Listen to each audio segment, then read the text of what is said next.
Top quality और consistent performance के लिए सिर्फ सिल्वर पंप्स। टॉप क्वालिटी और कंसिस्टेंट परफॉर्मेंस के लिए सिर्फ सिल्वर पंप्स, नाम याद रखना। मुंबईत काही दिवस विश्रांती घेतलेल्या पावसाने पुन्हा एकदा हजेरी लावलेली आहे। मी सध्या मुंबई महानगरपालिकेसमोर आहोत। आपण पाहू शकतो की पावसाच्या सरी बरसताना आपल्याला पाहायला मिळत आहे। खूप दिवसांनी हा पाऊस बरसताना आपल्याला पाहायला मिळत आहे। मध्यम स्वरूपाचा पाऊस सध्या मुंबई या परिसरात पडताना आपल्याला पाहायला मिळत आहे।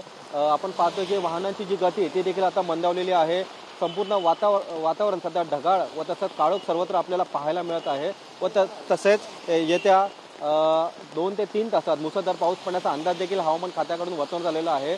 अचानक आलेल्या पावसामुळे काही नागरिकांची देखील तारांबळ झालेली आहे। आपण पाहू शकतो की जो बस स्टॉप आहे त्या बस स्टॉपवरती देखील नागरिक काही सहारा घेताना आपल्याला पाहायला मिळत आहे व तसेच वाहने देखील हे काही स्लो प्रमाणात हे आपला पुढचा जो मार्ग आहे तो पार करताना आपल्याला पाहायला मिळत आहे। आपण पाहू शकतो की पावसाचा जो वेग आहे तो सध्या आता मध्यम स्वरूपाचा आहे। मात्र काही वेळात अर्थात 3 ते 4 तासात मुसळधार पाऊस पडण्याचा अंदाज देखील हवामान खात्याकडून वर्तवण्यात येत आहे।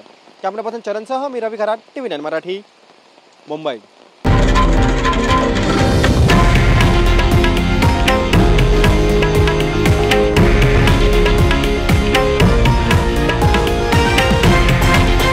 हे आहे देशातील नंबर 1 न्यूज नेटवर्क आणि आपण पाहत आहात TV9 मराठी, एकमेव।